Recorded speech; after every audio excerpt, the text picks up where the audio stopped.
अस्सलाम वालेकुम dear students, कैसे हैं आप लोग? ठीक हैं। अच्छा, अब आज हम स्टार्ट करने लगे हैं मैक्रो इकनॉमिक्स। और कुछ लेक्चर्स मैंने पहले भी अपलोड किए थे और अब मैं जो है स्टार्ट से जो टॉपिक्स रह गए थे मैक्रो के, वो उससे रिलेटेड वीडियो बनाने लगा हूँ। तो स्टार्ट के टॉपिक्स क्योंकि इजी होते हैं, तो इसलिए मेरा फोकस ये होता है कि थोड़े कॉम्प्लिकेटेड टॉपिक्स जो हैं वो पहले उनकी वीडियो बना ली जाए। लेकिन खैर, नेशनल इनकम अकाउंटिंग आपके चैप्टर नंबर 1 से और स्टार्ट के टॉपिक्स में आता है मैक्रो इकनॉमिक्स के। इसमें कुछ टॉपिक ऐसे हैं जो आप लोग खुद करेंगे, जैसे GDP, GNP, NNP, personal income, personal disposable income, national income and per capita income. ये जितने भी टॉपिक हैं आप हबीबुल्लाह वसीर की बुक से भी कर सकते हैं या किसी भी अच्छी बुक से ये इनकी इक्वेशंस ज़रूर कर लें।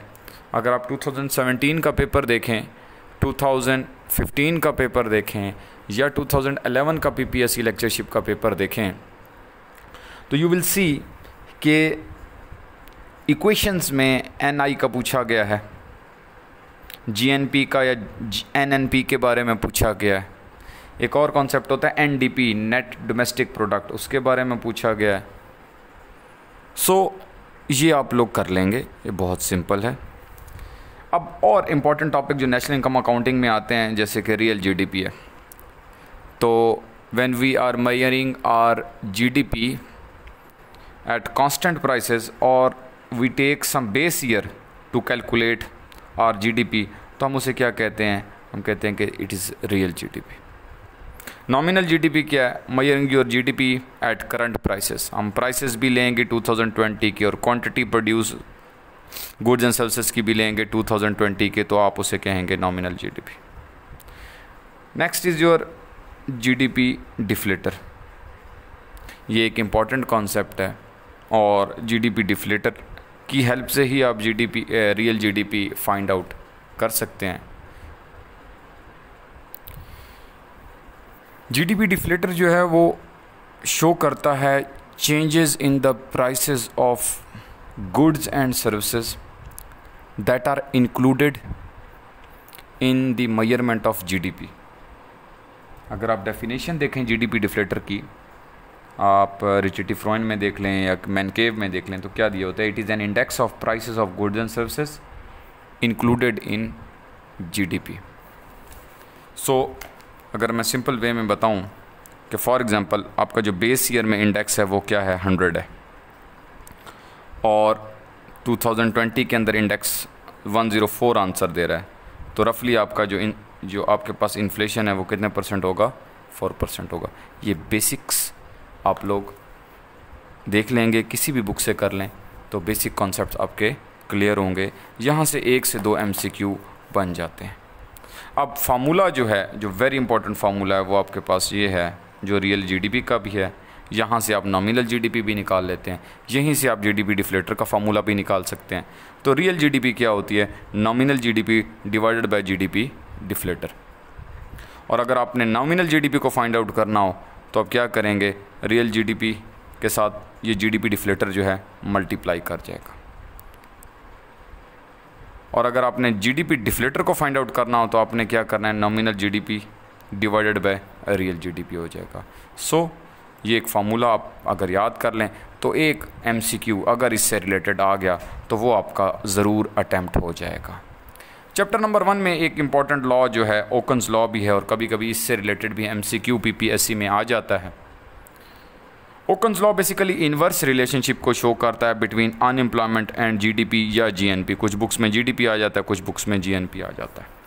और एक रफ जो है ना, इनके दरमियान एक प्रोपोर्शन शो की गई है कि अगर 1% अनएम्प्लॉयमेंट फॉल करती है तो उससे 3% जो जीडीपी या जीएनपी राइज कर जाती है।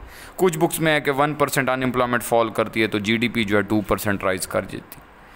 मेन मकसद ये है कि आपका समझना है कि एक इन्वर्स रिलेशनशिप होता है बिटवीन योर जीडीपी और जीएनपी कुछ बुक्स के हवाले से अनएम्प्लॉयमेंट के दरमियान। अनएम्प्लॉयमेंट फॉल करेगी तो आपकी जीएनपी राइज करेगी, अगर जीएनपी फॉल करेगी तो आपकी अनएम्प्लॉयमेंट राइज करेगी। ये है आपका ओकन्स लॉ, इसे आपने ज़रूर देखना है। The next comes the classical economy. Classicals basically इनका आगाज़ हुआ 18th century till early 19th century तक। अगर आप रिचर्ड टी फ्रॉयन की बुक को फॉलो करें और इसकी हिस्ट्री को देखें तो चैप्टर में मेंशन है कि देखें 1936 से पहले क्लासिकल्स जो थे वो थे क्लासिकल। फेमस क्लासिकल्स में Adam Smith, Thomas Malthus, J.S. मिल, J.B. से। पास्ट पेपर्स देखें अगर आप पब्लिक सर्विस कमीशन के, तो उनके अंदर बुक्स के बारे में लिखा हुआ है कि पॉलिटिकल इकोनॉमी जो बुक है वो किसने लिखी है, वेल्थ ऑफ नेशन किसने लिखी है, प्रिंसिपल ऑफ इकोनॉमिक्स किसने लिखी है। So you must see in books के इन ऑथर्स की बुक्स के नाम ये आपको मिल जाएंगे। रिचर्ड टी फ्रॉयन की जो बुक है वो वहाँ पर आपको जहाँ पर क्लासिकल का चैप्टर स्टार्ट होता है वहाँ पर मेंशन किया गया है कि इनके बुक्स के नाम क्या हैं। ये आपको ज़रूर पता होना चाहिए, MCQ में ये पूछा जा सकता है। बेसिक अजम्पशंस जो हैं वो क्लासिकल्स की क्या है। क्लासिकल की बेसिक अजम्पशन में पहली अजम्पशन है there is always full employment in the economy. इसका मतलब है इकोनॉमी में जो एक्चुअल GDP या GNP होती है वो इक्वल टू पोटेंशियल GDP या GNP के इक्वल होती है। एंड फुल एम्प्लॉयमेंट के दूसरे मतलब ये है कि all the sectors of the economy are working with its full potential. So this is full employment. Next important assumption of the classical is the role of money, and that is money is just a medium of exchange, and money has no role in determining real GDP, wages and employment, real wages. Laissez faire economy इनकी third assumption है, और लेज़ेज़-फेयर economy कहती है कि there is no government intervention in classical economy, means free market economy की बात की जाती है। फोर्थ अजम्पशन ये है कि क्लोज्ड इकोनॉमी है, नो एक्सपोर्ट नो इंपोर्ट। और फिफ्थ अजम्पशन ये है कि wages and prices are fully flexible, wages and prices are fully flexible. So ये थी बेसिक अजम्पशंस क्लासिकल्स की। इसके बाद हम देखते हैं क्लासिकल्स की लेबर मार्केट को। तो क्लासिकल लेबर मार्केट में क्या होता है। क्लासिकल लेबर मार्केट में आपके पास होती है जी demand for labour which is a function of real wage rate, और इनका आपस में जो रिलेशनशिप होता है वो होता है inverse negative relationship. Demand for labour basically आपकी VMPL कर्व को भी कहते हैं। Demand for labour curve is your VMPL curve, value of marginal product of labour. और VMPL क्या होती है, marginal productivity of labour times the price of the product. So as you hire more and more workers 1 2 3 4 5 अगर आप labour ज़्यादा से ज़्यादा higher करते हैं तो लेबर की जो मार्जिनल प्रोडक्टिविटी है वो फॉल करती चली जाती है 8 4 2 0 एंड सो ऑन, ये नेगेटिव में चली जाएगी। सो अगर marginal productivity of labour fall कर रही है तो आपकी VMPL भी फॉल करती है। तो this demand for labour curve can be your VMPL curve. So यहाँ पर शो किया गया है inverse relationship between the real wage rate and the employment. Firm कब तक हायर करती है वर्कर को, ये यहाँ पर शो किया गया है कि फर्म हायर करेगी उस वक्त तक जब तक वर्कर की जो वैल्यू है काम की, जिसे VMPL कहते हैं, the real worth of the work जो उसने किया है VMPL equal to wage rate ना हो जाए, ठीक है जी, तब तक आप वर्कर को हायर करते रहते हैं। सो फॉर एग्जांपल आप 4 यूनिट्स वर्कर के रखेंगे जहाँ पर ये इक्विलिब्रियम हो गया है। थर्ड यूनिट पे क्या हो रहा था, वर्कर की प्रोडक्टिविटी ज़्यादा थी, उसे वेज रेट कम मिल रहा था। So you will hire the worker till the point your wage becomes equal to the value of marginal productivity of labour. अच्छा जी, आपके पास नेक्स्ट है सप्लाई ऑफ लेबर। तो जाहिर सी बात है लेबर मार्केट में एक तरफ सप्लाई एक तरफ डिमांड। तो सप्लाई ऑफ लेबर क्या है, is the number of working hours a worker is offering at given wage rate जो कि रियल वेज रेट है। सो इनमें पॉजिटिव रिलेशनशिप होता है। अगर रियल वेज राइज करती है तो आपकी सप्लाई ऑफ लेबर यानी नंबर ऑफ आवर्स भी इंक्रीज़ कर देता है वर्कर। सो अगर रियल वेज राइज करती है तो आप लेयर को करते हैं डिक्रीज़ और वर्क को करते हैं इंक्रीज़। ये बेसिकली क्या होता है, यहाँ पर लेयर और वर्क के दरमियान ट्रेड ऑफ हो रहा होता है, और लेकिन इस ट्रेड ऑफ को कौन करवा रहा होता है, आपकी रियल वेज। लेकिन एक कॉन्सेप्ट है जिसे कहते हैं backward bending supply of labour curve, जो कि शो करता है कि up to a certain point आपकी वेज के इंक्रीज़ होने से जो वर्कर हैं वो क्या करेंगे, अपने जो नंबर ऑफ वर्किंग आवर्स हैं वो इंक्रीज़ करेंगे, but after certain point they will not be induced by the income effect, और इनकम के इंक्रीज़ होने से they will not substitute work for layer, और बजाय इसके वो क्या करेंगे, वो वर्क को कम करना शुरू कर देंगे और लेयर को इंक्रीज़ करना शुरू कर देंगे, जो मैंने यहाँ पर बताया था। इवन दो कि वेज इंक्रीज़ हो रही है, बट अब क्या कर रहे हैं वर्कर, वेज के इंक्रीज़ होने के बाद वर्क नहीं बढ़ा रहे, लेयर को इंक्रीज़ कर रहे हैं। तो ये backward bending supply of labour is important concept, इसको आपने ज़रूर देखना है। तो नेक्स्ट अब क्या होगा, हमने लेबर मार्केट को पढ़ लिया, जिसके अंदर अब इक्विलिब्रियम कहाँ पर होगा, जहाँ सप्लाई ऑफ लेबर और डिमांड फॉर लेबर एक दूसरे को इक्वेट करते हैं।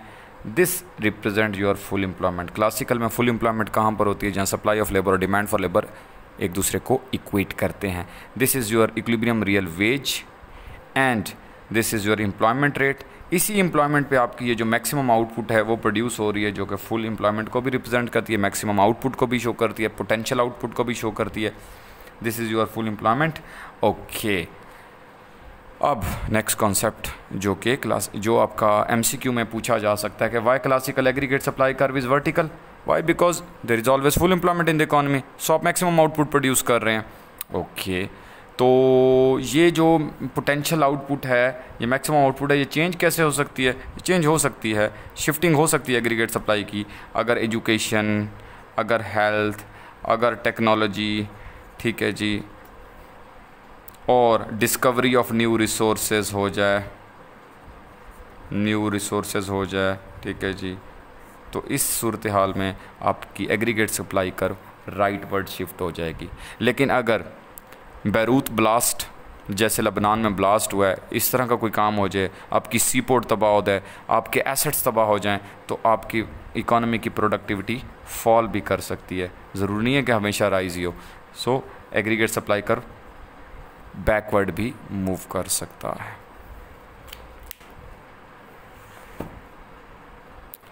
नेक्स्ट वेरी इंपॉर्टेंट कॉन्सेप्ट जो क्लासिकल इकोनॉमी में है वो क्वांटिटी थ्योरी ऑफ मनी, और इससे आपके पेपर में MCQ आने के काफ़ी ज़्यादा चांसेस हैं।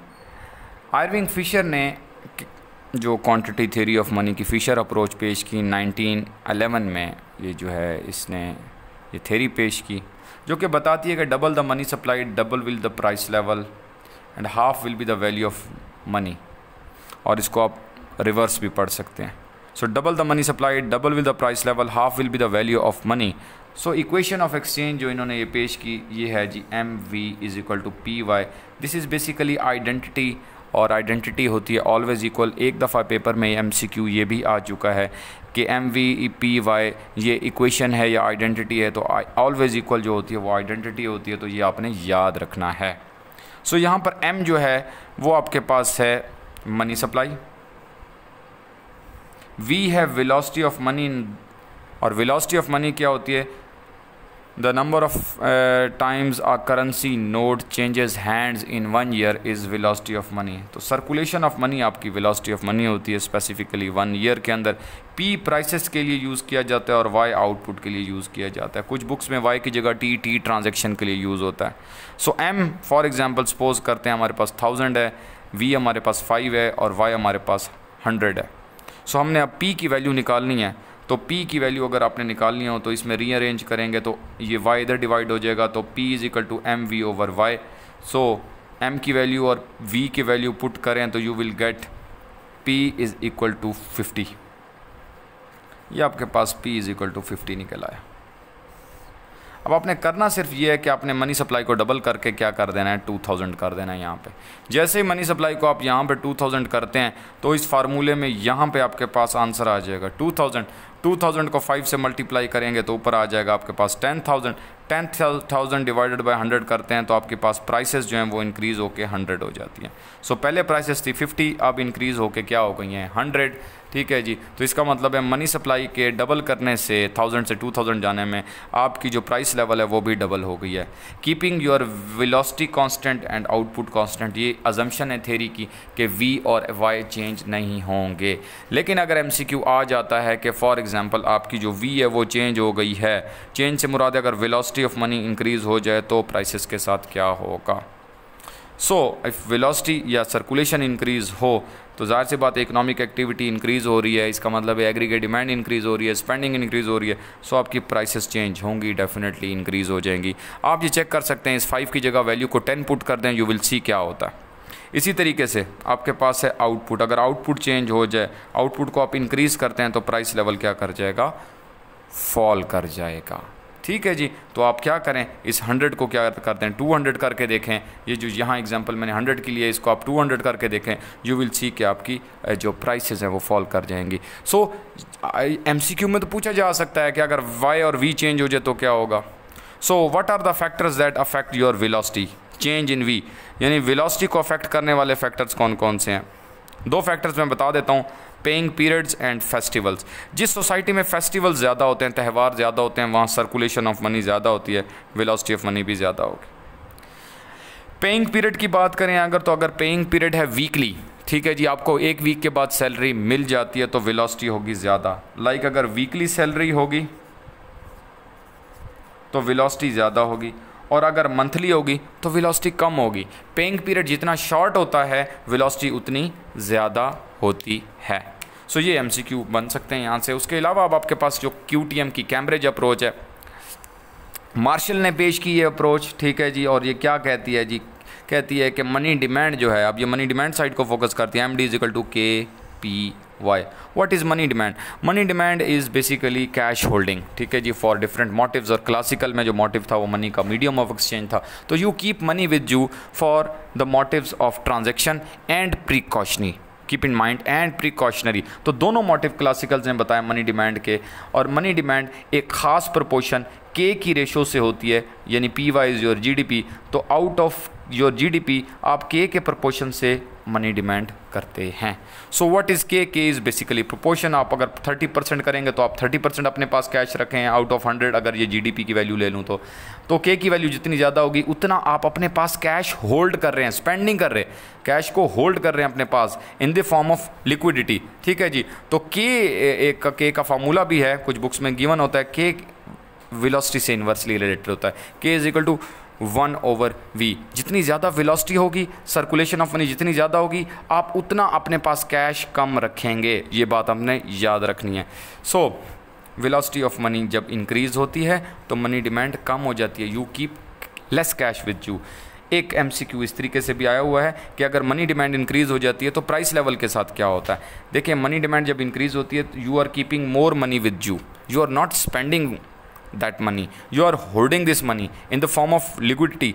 ये आप अपने वॉलेट में रख रहे हैं बट अभी आपने स्पेंड नहीं किया, तो क्या हुआ कि आपकी एग्रीगेट डिमांड क्या होगी, फॉल कर गई। स्पेंडिंग, टोटल स्पेंडिंग इकोनॉमी में कम होगी, प्राइस लेवल फॉल करेगा। तो इस तरह के MCQs आ सकते हैं यहाँ से। क्लासिकल की जो एग्रीगेट डिमांड कर्व है वो डिराइव होती है क्वांटिटी थ्योरी ऑफ मनी से, यानी कि आप अगर क्वांटिटी थ्योरी ऑफ मनी को पढ़ें तो उसके अंदर आपको देखेंगे, आपको डेरिवेशन भी मिल जाएगी। तो बेसिकली जो एग्रीगेट डिमांड कर्व है वो MV यानी money times velocity of money अगर आप करते हैं तो you will gate aggregate demand. What is your aggregate demand? Aggregate demand basically show करती है total spending in an economy, ठीक है। तो यहाँ पर अब आपके पास जो क्लासिकल की एग्रीगेट डिमांड है वो मनी सप्लाई से डिटरमिन हुई है, ठीक है। तो ये बात को भी प्रूव करती है कि अगर हम क्या करते हैं, मनी सप्लाई को इंक्रीज़ करते हैं तो आपकी आउटपुट में कोई चेंज नहीं आती, जबकि सिर्फ प्राइस लेवल इंक्रीज़ हो जाता है। Money is just a medium of exchange, यहाँ से प्रूफ होता है। अगर आपकी ये एग्रीगेट डिमांड कर्व है और मनी सप्लाई M1 के ऊपर है तो एग्रीगेट डिमांड इंक्रीज़ कब होगी? क्लासिकल की एग्रीगेट डिमांड अपवर्ड शिफ्ट तब होती है जब मनी सप्लाई में इजाफा हो जाए, ठीक है। तो आपकी जस्ट प्राइस लेवल इंक्रीज़ हो रहा है, आपके आउटपुट में कोई चेंज नहीं आ रही है। क्लासिकल्स की जो क्रेडिट मार्केट है, जिसे लोनेबल फंड थ्योरी भी कहते हैं, वो यहाँ पर अब पेश की गई है। क्लासिकल में जो सेविंग है it is a function of rate of interest और investment is a function of rate of interest. ये इसका पॉजिटिव रिलेशनशिप है, इसका कनेक्ट। सेविंग को जो है हम सप्लाई ऑफ लोनेबल फंड भी कहते हैं, सप्लाई ऑफ लोनेबल फंड। ज़ाहिर सी बात है, जिसके पास पैसे हैं, सेविंग है, वही जाके बैंक में पैसे रखवाएगा, तो बेसिकली वो सप्लाई लेके आ रहा है लोन की बैंक में। और जो इन्वेस्टमेंट कर्व है उसे आप कहते हैं डिमांड फॉर लोनेबल फंड। क्योंकि ज़रूरत किसी इन्वेस्टर को है तो इसलिए वो डिमांड फॉर लोनेबल फ़ंड कर रहा है।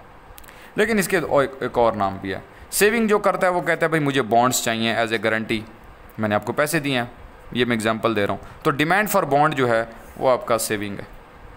और सप्लाई ऑफ बॉन्ड कौन देता है? जाहिर सी बात है इन्वेस्टर देता है। क्यों? क्योंकि जब वो पैसे लेता है तो उसके अगेंस्ट जो है वो आपको सप्लाई ऑफ बॉन्ड्स देगा।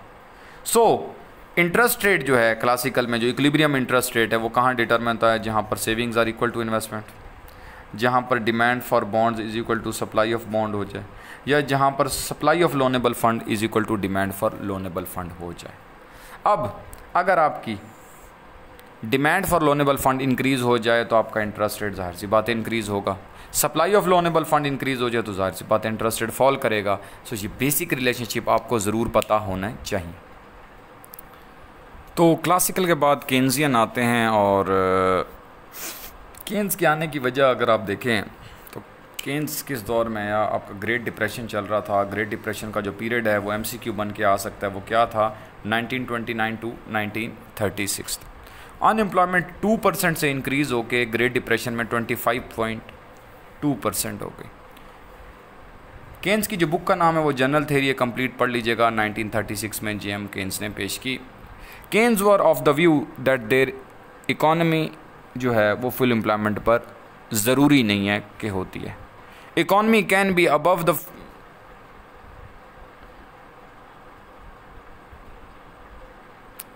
It can be your. So classical कहते थे कि एग्रीगेट डिमांड और एग्रीगेट सप्लाई जहाँ पर इक्वेट करते हैं वहाँ पर होती है फुल एम्प्लॉयमेंट। सॉरी मेरा जो है ना उसमें थोड़ी सी ब्रेक ली थी मैंने। अच्छा, तो क्या हुआ कि केन्स कहता है नो, फुल एम्प्लॉयमेंट जो है वो नेशनल इनकम का जो इक्विलिब्रियम होता है, जहाँ पर एग्रीगेट डिमांड एग्रीगेट सप्लाई के बराबर होती है, उससे अबव भी हो सकती है और उससे बिलो भी हो सकती है। सो उस कॉन्सेप्ट में आपके पास फर्दर क्या कॉन्सेप्ट आता है? इन्फ्लेशनरी और डिफ्लेशनरी गैप, जो कि वेरी इंपॉर्टेंट है आपके MCQ के लिए। अब आप देखें आपका नेशनल इनकम का इक्विलिब्रियम जो है वो कहाँ पर है? जहाँ पर एग्रीगेट सप्लाई और एग्रीगेट डिमांड जहाँ पर इक्वेट करते हैं। क्लासिकल्स कहते हैं यही फुल एम्प्लॉयमेंट है, but according to Keynes this can be your full employment, but full employment can be above और can be below your national income equilibrium. So अगर फुल एम्प्लॉयमेंट अबव है your national income equilibrium, यानी हमें होना चाहिए था यहाँ पे और हम हैं यहाँ पे, तो यहाँ पे सिचुएशन क्या हो रही है कि अगर सप्लाई ज़्यादा है और डिमांड कम है इकोनॉमी में, aggregate supply is greater than aggregate demand, so ये आपका डिफ्लेशनरी गैप बनेगा। स्टूडेंट मिस्टेक क्या करते हैं? वो क्या करते हैं कि वो कहते हैं कि यस अबव है तो इसका मतलब है ये इन्फ्लेशनरी गैप है, but no this is deflationary gap. MCQ बन के आ सकता है कि when your full employment is above your national income equilibrium, तो इसे क्या कहेंगे? डिफ्लेशनरी गैप कहेंगे या इन्फ्लेशनरी गैप कहेंगे। सो आपको आंसर आना चाहिए। इन्फ्लेशनरी गैप में क्या हो रहा होता है सिचुएशन? इसमें यह है कि हमें होना चाहिए था कहाँ पे? हमें होना चाहिए था यहाँ पे YF2 पे, बट हम हैं कहाँ? YE पे इक्विलिब्रियम। सो हो क्या रहा है ये देखें, ये सिचुएशन है AD is greater then AS। यहाँ पे हमारे पास क्या है? ये इन्फ्लेशन क्रिएट हुआ है because of what? Are aggregate demand is greater than aggregate supply. ये कंप्लीट ये सिचुएशन है, ये इन्फ्लेशनरी गैप क्रिएट हो गया।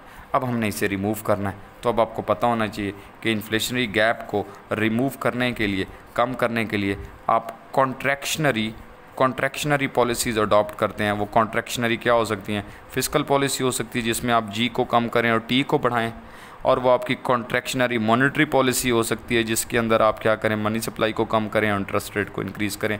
आपका इन्फ्लेशनरी गैप ख़त्म हो जाएगा, आपकी AD डाउनवर्ड शिफ्ट हो जाएगी और आपका इक्विलिब्रियम ये हो जाएगा। ये बैचलर की बुक में भी डायग्राम बनी हुई है, आपने की होगी लाजमी। तो अच्छा, उसके बाद क्या है कि आपने डिफ्लेशनरी गैप को ख़त्म करना है, तो आपको एग्रीगेट डिमांड को अपवर्ड यानी इंक्रीज़ करना पड़ेगा। उसमें क्या होगा कि अगर आप गवर्नमेंट स्पेंडिंग बढ़ा दें या टैक्स कम कर दें या मनी सप्लाई बढ़ा दें या इंटरेस्ट रेट कम कर दें, you will achieve your target और इकॉनमी फुल एम्प्लॉयमेंट पर पहुंच जाएगी, डिफ्लेशन रिमूव हो जाएगा। अच्छा, अब हमने नेक्स्ट जो है मूव करना है मल्टीप्लायर की तरफ, जो कि बहुत इंपॉर्टेंट टॉपिक है। उसके लिए थोड़ी सी बेस बनानी पड़ेगी। उसके लिए हम क्या देख रहे हैं, कंजम्पशन फंक्शन को देख रहे हैं। वी नो दैट के कंजम्पशन जो है वो इक्वल होती है ऑटोनोमस कंजम्पशन और इंड्यूस कंजम्पशन के। C naught plus C Y D या C is equal to A plus B Y D, कुछ भी यूज़ हो सकता है। ये जो वाई डी होती है डिस्पोजेबल इनकम होती है, Y minus T, income left over after being paid the taxes. अच्छा, तो ये थोड़ा सा बेसिक इसकी भी बता देता हूँ। क्या हमारी जो इनकम होती है वो डिस्ट्रीब्यूट होती है between consumption and what saving, अगर एक कंज्यूमर की बात की जाए तो कंजम्पशन ये होगी। अच्छा, अब इसी में ही बेसिक्स चीज़ें मैं थोड़ी साथ साथ बताता जाता हूँ कि what is your MPC, what is your APC, what is your APS, what is your MPS. और ये बहुत इंपॉर्टेंट है मल्टीप्लायर के लिए। ये बेसिक इसलिए बता रहा हूँ ताकि आपको मल्टीप्लायर को अंडरस्टैंड कर सकें, उसमें एमसीक्यू आ जाता है। अच्छा, ये क्या होती है, एमपीसी है change in consumption due to change in income, APC क्या है, सी ओवर वाई है, एपीएस क्या है, एस सेविंग ओवर इनकम है, और एमपीएस है change in saving due to change in income. तो आपके पास कंजम्पशन फंक्शन है C is equal to A plus B Y D. A is your autonomous consumption और this area is your induce consumption. Induce consumption क्या होती है, जो income के साथ चेंज होती है। तो अगर मैं कंजम्पशन फंक्शन बनाऊं तो कुछ इस तरीके से बनेगा। सॉरी, अब विजिबल है जी, बिल्कुल। C is equal to A plus B Y D. ये जो B है, this small b, this is your MPC, जो कि शो करता है कि एज योर इनकम, यहाँ पर हम इनकम लेते हैं, यहाँ consumption, as your income changes like this from Y1 to Y2, तो आपकी कंजम्पशन में कितनी चेंज आ रही है, C1 से C2 हो रही है। तो ये डेल्टा C और ये आपका डेल्टा Y है। तो ये आपका कंजम्पशन फंक्शन बनता है, जो कि क्या है, जो कि है नॉन प्रोपोर्शनल। क्यों? क्योंकि आपकी कंजम्पशन में जो चेंज है वो थोड़ी और इनकम में चेंज ज़्यादा है, क्योंकि बाकी पैसे कहाँ गए भाई, वो सेविंग कर ली ना। ठीक है, ये हो गया नॉन प्रोपोर्शनल। और बट ये है कि ये लीनियर बनाया है। तो लीनियर कंजम्पशन फंक्शन कहाँ पे होता है, जब आपकी जो एमपीसी है वो कांस्टेंट अज्यूम कर ली जाए, तो आपका कर्व जो है कंजम्पशन का वो लीनियर बनता है। Next is your investment component. ठीक है जी, एग्रीगेट डिमांड के अगर कंपोनेंट की बात की जाए ना, तो आपके पास आता है सी प्लस आई प्लस जी प्लस एक्स माइनस एम, ये कंपोनेंट होते हैं। तो इसमें मैंने अभी सी डिस्कस किया है। तो आई की बात करें तो आई में भी आपके पास दो किस्म की इन्वेस्टमेंट, ऑटोनोमस भी होती है और इंड्यूस भी हो सकती है, उसे आप ई वाई कह सकते हैं। ठीक है, तो ऑटोनोमस इन्वेस्टमेंट अगर होगी तो वो लेवल ऑफ इनकम से अफेक्ट नहीं हो रही होती, तो वो ये होती है। और इंड्यूस इन्वेस्टमेंट की बात की जाए तो वो इनकम के चेंज होने से चेंज होती है, तो वो आपके पास ये जो ई वाई वाली है। तो अगर हम दोनों को कंबाइन कर दें तो जस्ट लाइक कंजम्पशन, ये आपके पास क्या है, ये इंड्यूस प्लस ऑटोनोमस कंजम्पशन का कंबाइन कर्व बन जाता है।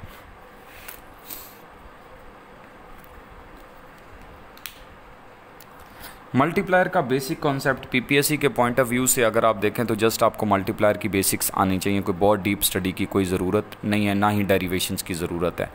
मल्टीप्लायर क्या शो करता है, अगर मैं इन्वेस्टमेंट मल्टीप्लायर की बात करूं तो इन्वेस्टमेंट में चेंज से अगर आपकी जो आउटपुट है वो मल्टीपल टाइम चेंज हो रही है, तो आप कहते हैं कि यस, अब मल्टीप्लायर जो है वो अप्लाई हो रहा है। सो अगर फार्मूला देखें तो वो है K is equal to delta Y over delta I.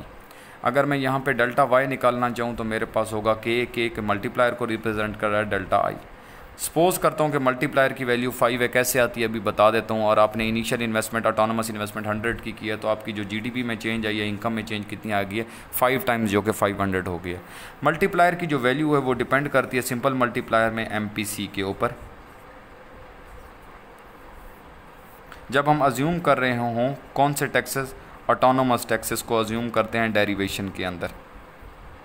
Derivation में हम जब अज्यूम कर रहे हों कि टैक्सेस कौन से हैं, सिर्फ ऑटोनोमस टैक्सेस हैं। अभी मैं इसके बारे में भी आपको बता देता हूं, लेकिन सिंपल फार्मूला जो मल्टीप्लायर का है वो किस चीज़ पे डिपेंड कर रहा है, एमपीसी पे। एमपीसी क्या है, मार्जिनल प्रोपेंसिटी टू कंज्यूम है, ये शो करती है कंजम्पशन में change due to change in income. MPC की वैल्यू जो होती है वो हमेशा जो है less than 1 but greater than 0 होती है, क्योंकि जो आपकी इनकम चेंज होती है, जाहिर सी बात है आपने उसको खर्च तो करना है, तो ये नहीं हो सकता कि सारी की सारी सेव हो जाए, इसलिए ये 0 नहीं हो सकती एमपीसी। लेस देन 1 है, इसका मतलब ये है कि अब ऐसा भी नहीं है कि सारे का सारा खर्च करना है, कुछ ना कुछ सेव भी करना है। तो MPC की वैल्यू अगर मैं यहाँ पुट कर देता हूँ 1/1 माइनस 0.75, तो मेरे पास जो मल्टीप्लायर की वैल्यू आएगी वो होगी 4।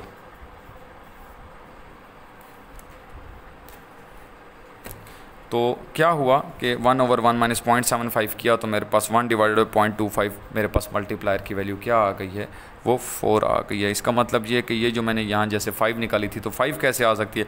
फॉर एग्जांपल अगर मेरे पास MPC की वैल्यू 0.80 हो तो मेरे पास बचेगा नीचे 0.20, तो आंसर क्या मेरे पास आ जाएगा 5। हो सकता है आपसे MCQ पूछा जा सके कि MPC और मल्टीप्लायर का आपस में रिलेशनशिप क्या है। यू विल टेल कि increase in MPC will increase the value of multiplier. के मैं यूज़ कर रहा हूँ मल्टीप्लायर के लिए, तो आप यूज़ करना चाहें तो MUL कर लें।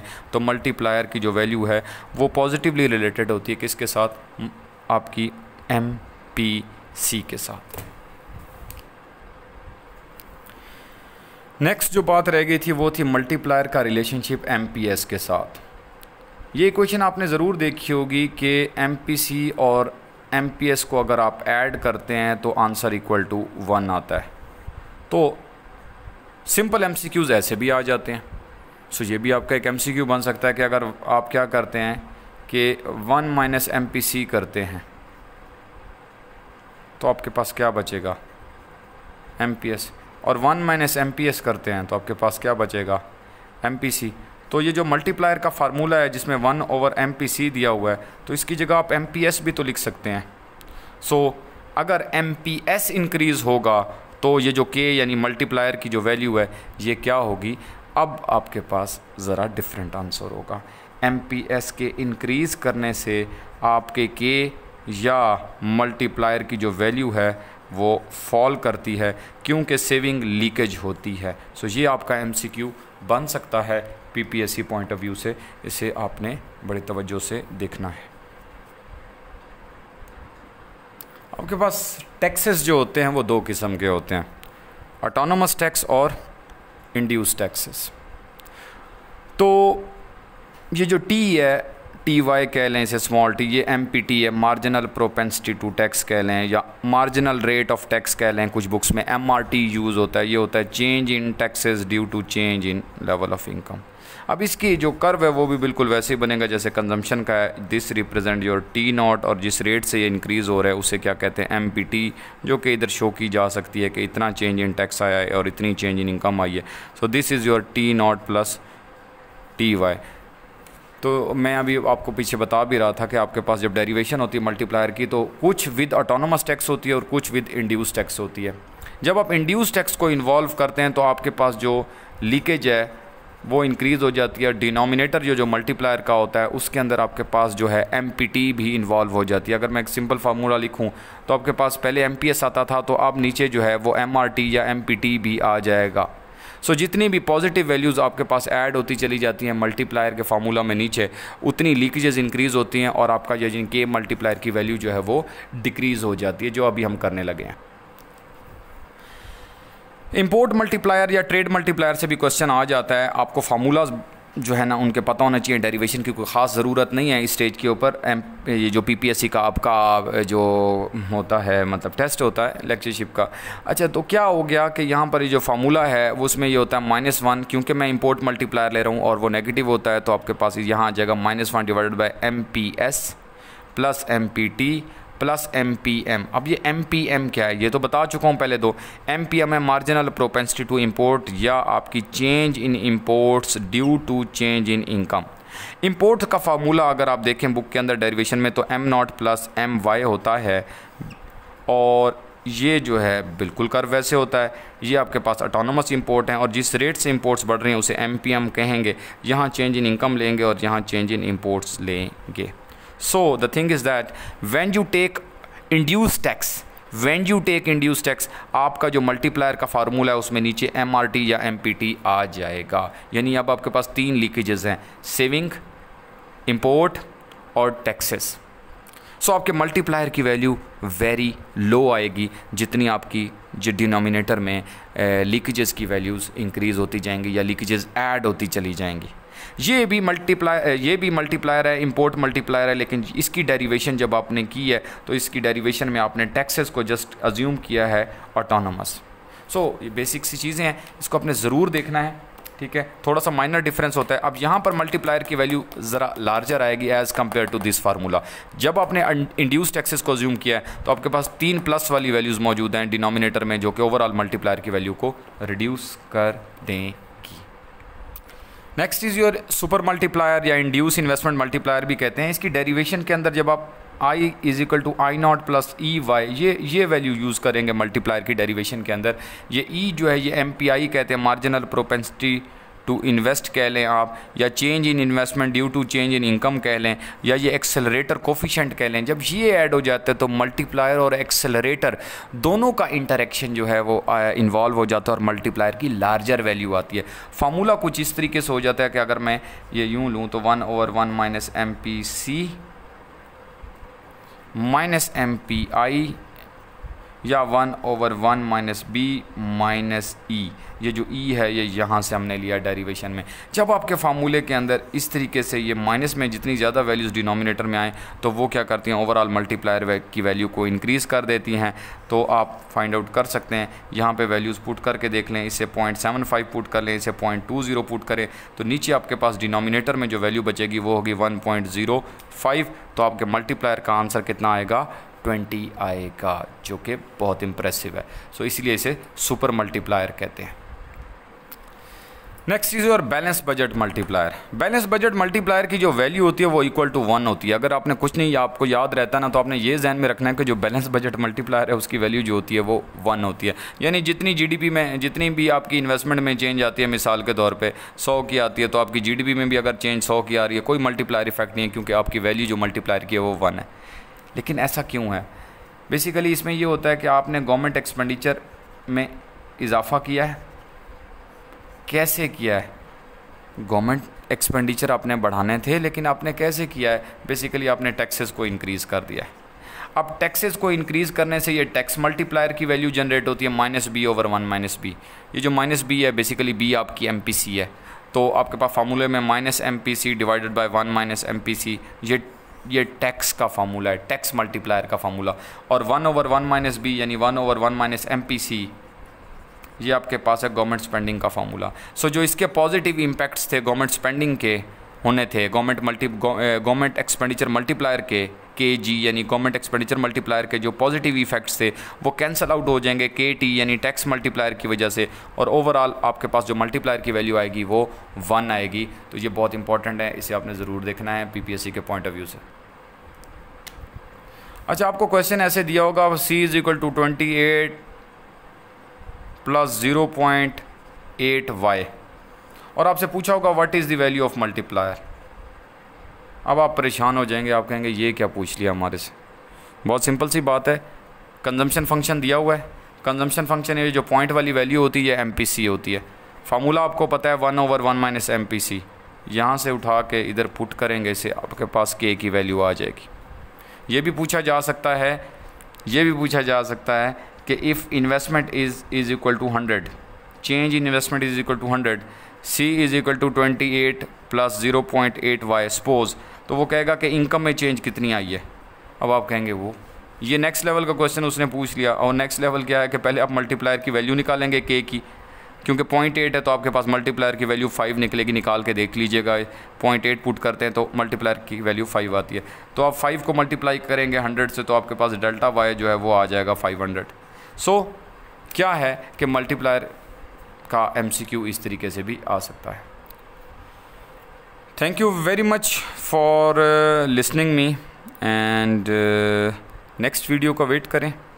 इंशाल्लाह नेक्स्ट वीडियो बहुत जल्दी मैं अपलोड करूँगा और उसमें मेरी कोशिश होगी कि एक लेक्चर के अंदर कंप्लीट जो रिमेनिंग मैक्रो इकनॉमिक्स है उसे मैं अपलोड कर दूँ।